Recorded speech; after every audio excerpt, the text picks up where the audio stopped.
Jennifer felt the weight of the white dress on her shoulders like an invisible chain holding her down. The altar before her seemed like a stage where she could barely perform. The hall was adorned with lavish flowers, well-dressed guests, forced smiles, and music that was meant to be joyful but sounded distant and hollow. Her heart was racing, but not with love. Rather, with fear. At only 20 years old, her life was being sealed in that moment, in an agreement that wasn't hers. Arthur's cold eyes, her future husband, watched her from across the altar. He, a man with graying hair and a commanding presence, seemed in control of everything, including her. At 65 years old, Arthur didn't care about her discomfort. For him, the marriage was just a formality.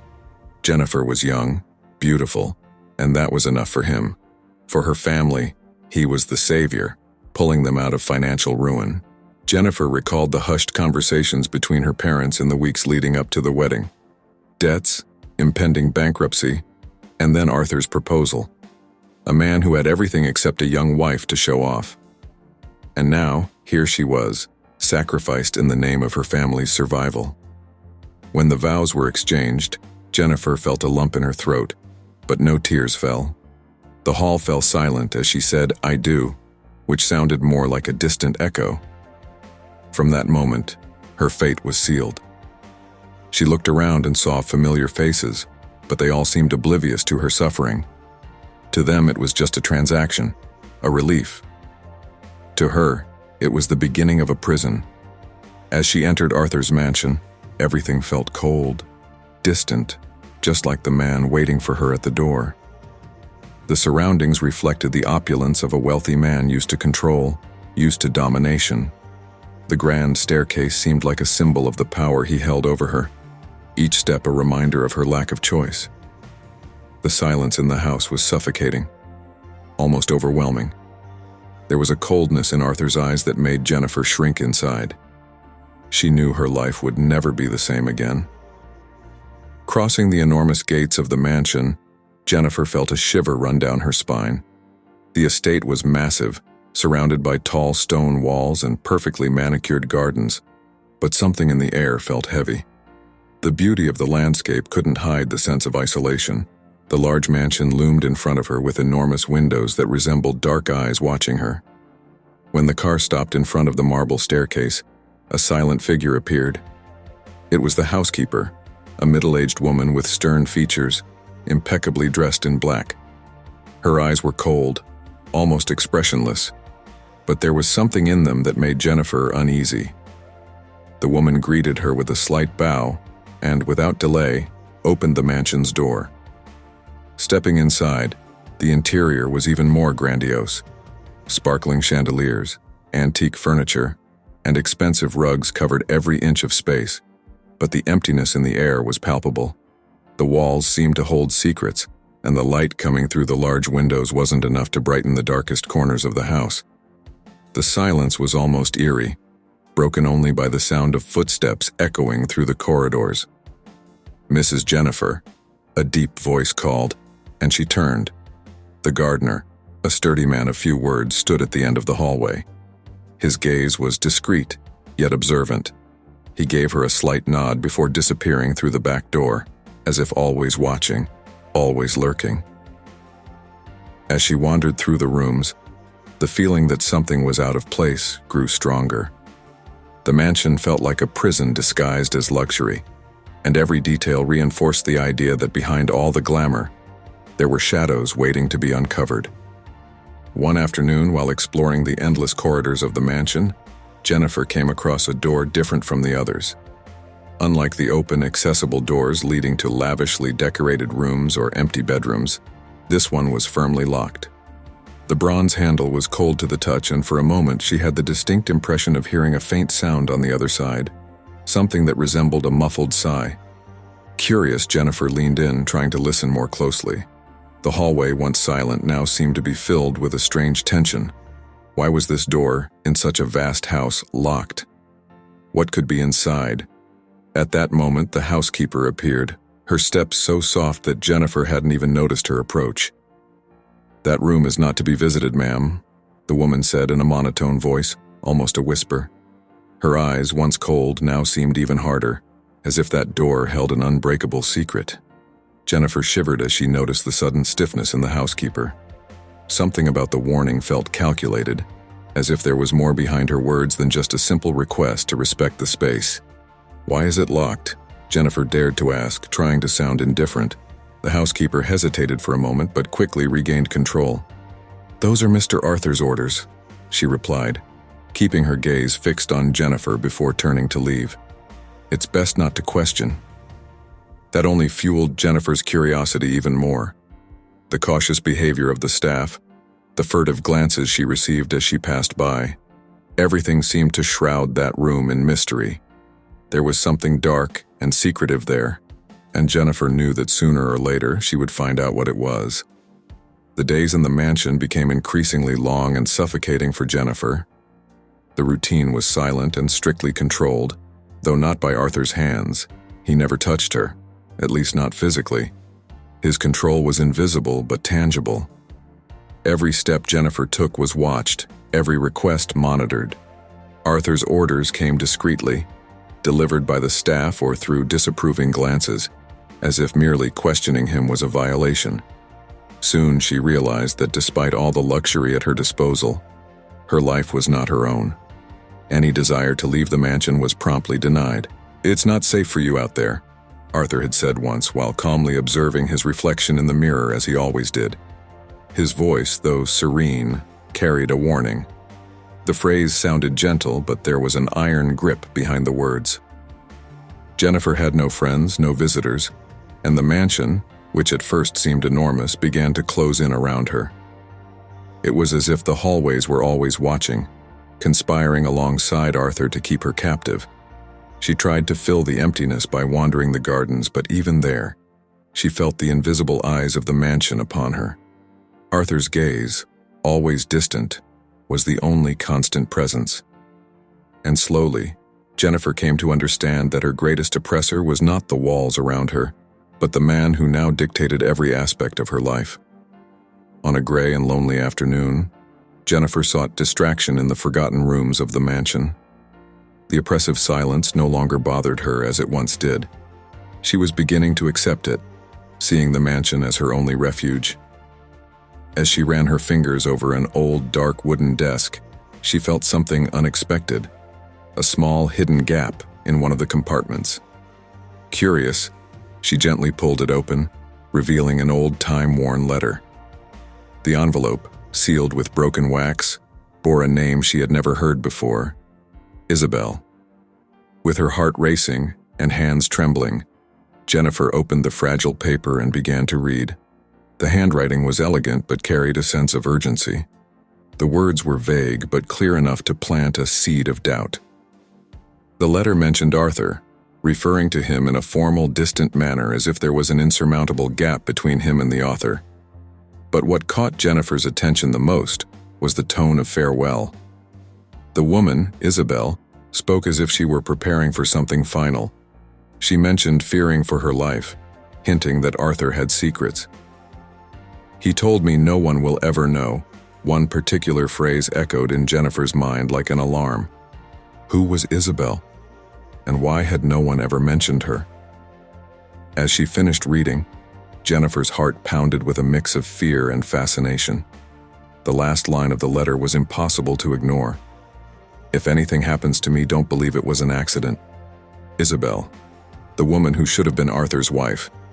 Or maybe she still was, in some way.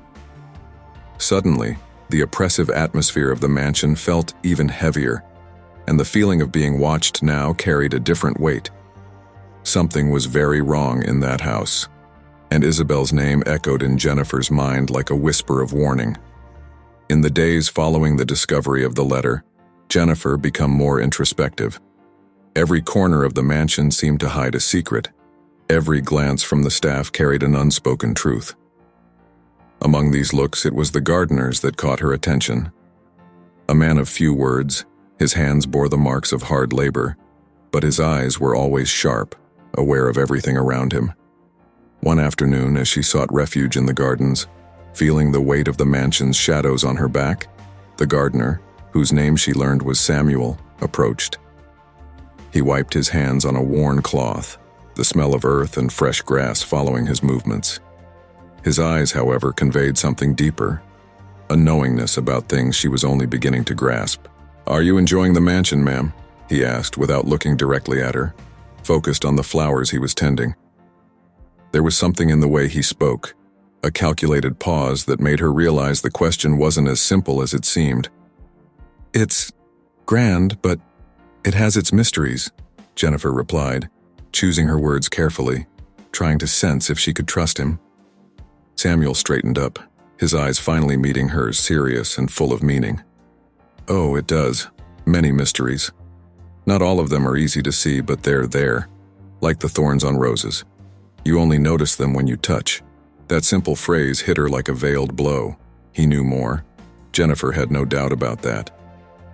Their brief exchanges continued over the following days, until she felt she could trust him.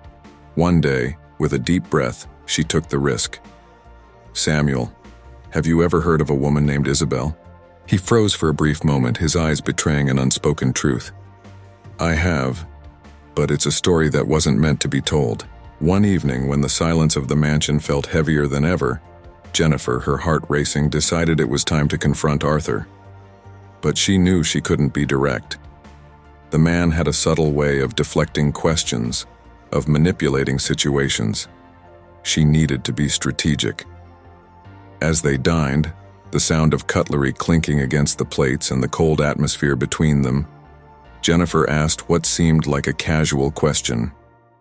"Arthur, the other day, I came across an old letter, something about a woman named Isabel. Who was she?"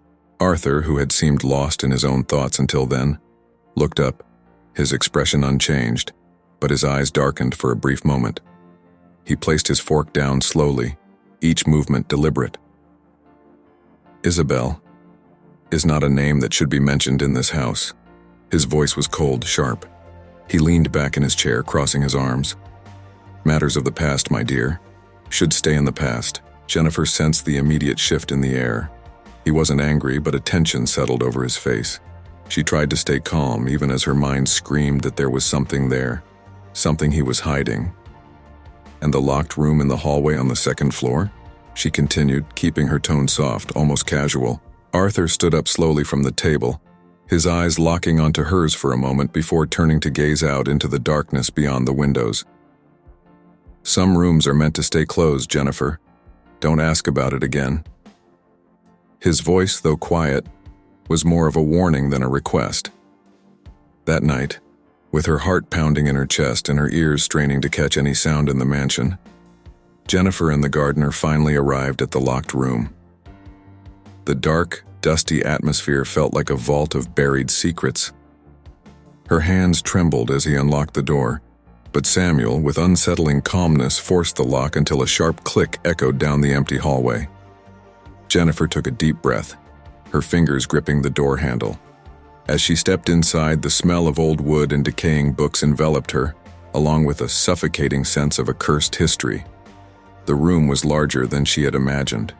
On the walls hung portraits from a past life. A woman with sad eyes, her face slightly tilted as if the photo itself bore the weight of a tragic fate. Isabel. But it was the desk in the corner that caught her attention. With a flash of urgency, she rushed over, pulling open drawers frantically. Inside was a disarray of documents, letters, and photographs, all carelessly thrown together, as if someone had tried to hide the evidence in a hurry.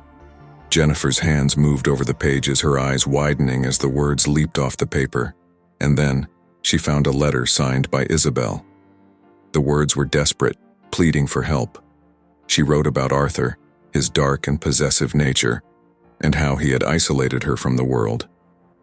Then came the revelation that made Jennifer's body tremble, an old newspaper clipping from years ago reporting Isabel's death as a tragic accident.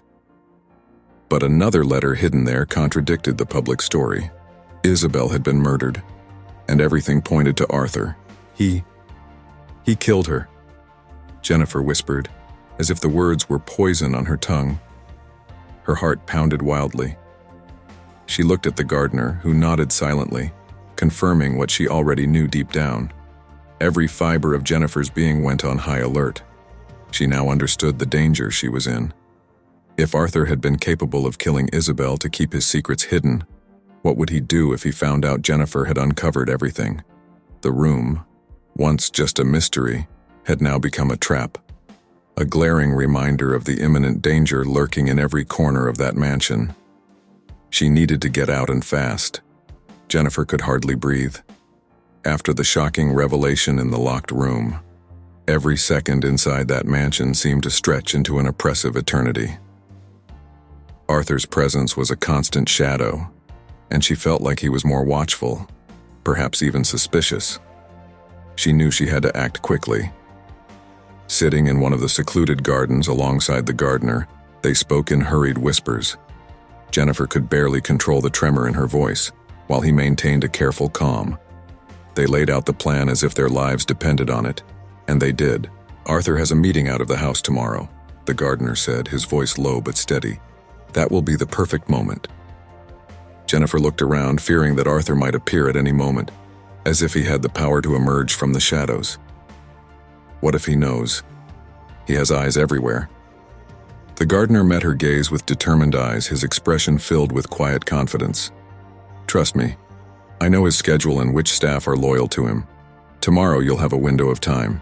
It's small, but it will be enough." She nodded, struggling to stay composed. The plan was simple but risky. While Arthur was out, the gardener would help her escape through the back of the estate, where there was an old, rarely used path. They would have to avoid the other staff, especially the housekeeper, who always seemed to be lurking. The gardener's car would be ready to take her far away, to safety. But the tension mounted with each detail they discussed. Jennifer felt the weight of suspicion growing with every gesture Arthur made, with every glance he threw her way. The mansion, already oppressive, now felt like a minefield. She knew she had no other choice. Nightfall came quicker than Jennifer expected. Everything was set for her escape, the gardener's car hidden, the route planned. But as the clock approached midnight, a deep sense of dread began to creep over her. Something felt wrong. As she moved through the mansion's silent corridors, the air seemed heavier, almost suffocating. Suddenly, a shadow emerged in front of her. Arthur stood there in the middle of the hallway, his gaze colder than ever. "Did you really think you could escape me, Jennifer?" Her heart raced. This was the moment she had feared most. Holding the envelope with the proof of Isabel's murder, Jennifer lifted her chin. "I know what you did to Isabel, and I won't let you do the same to me." Arthur took a step forward, his domineering presence filling the space. His eyes, full of contempt and control, locked onto hers. "You don't understand, do you? Everything I did was out of necessity, for power. Isabel, she knew too much, just like you do now." The silence between them was heavy, broken only by the distant sound of the wind hitting the windows of the old mansion. Jennifer, gathering all her strength, held the envelope tightly in her hands. "You killed Isabel, and if I disappear, everyone will know." He smiled, a slow, dark smile that chilled her blood. "No one will believe you, Jennifer. Who are you, after all? A girl who married for money? A girl with nowhere left to run?" She stepped back a few paces, but her gaze didn't waver. "Maybe I married out of necessity, but that doesn't make me a prisoner. You won't control me anymore." The confrontation wasn't just physical, it was psychological. Every word exchanged was a battle for control. Arthur advanced, trying to crush any hint of resistance, while Jennifer clung to the only thing she had left, her courage. He stared at her, dark eyes burning with anger. "You'll never understand what it takes to survive in this world. Survival doesn't justify destroying lives," she shot back. "It doesn't justify what you did, to me or to Isabel." The confrontation reached its peak. Arthur knew he was cornered, but Jennifer also knew her freedom depended on her next move. As Arthur stepped closer, the tension tightened in Jennifer's chest, but suddenly a noise echoed down the hallway, quick footsteps approaching. The gardener, true to the plan, appeared. "Now!" he whispered urgently. Without hesitation, Jennifer seized the distraction. Arthur glanced to the side, confused by the sound, and in that brief moment of distraction, Jennifer bolted. The gardener led her down a side corridor, almost invisible in the dim light, while Arthur turned back, realizing too late what was happening. Adrenaline surged through her. Every heartbeat was a reminder that her freedom hung by a thread. The gardener opened a hidden door that led to the garden. Jennifer dashed across the damp grass, the night wind whipping against her face. Behind her, the mansion seemed alive, its shadows stretching out as if trying to trap her. But she didn't stop. Her feet moved without pause, fueled by adrenaline. The gardener ran beside her until they reached the gate where a car was hidden. He opened the door for her, and Jennifer climbed in without looking back. The engine purred softly, and as the car sped down the empty road, she felt something she hadn't experienced in a long time. Freedom. The mansion, Arthur, and all its secrets were left behind, swallowed by the darkness. As the car sped down the deserted road, Jennifer gazed at the horizon, where the sky was beginning to lighten. The weight of the past few weeks seemed to melt away, but in its place, a strange mix of relief and uncertainty settled in.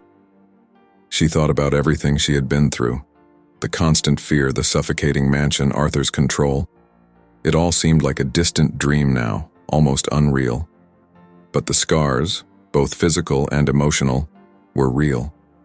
She had faced something she never imagined she could endure, and she emerged stronger than she ever thought possible. Her freedom, however, brought questions. What would she do now? Where would she go?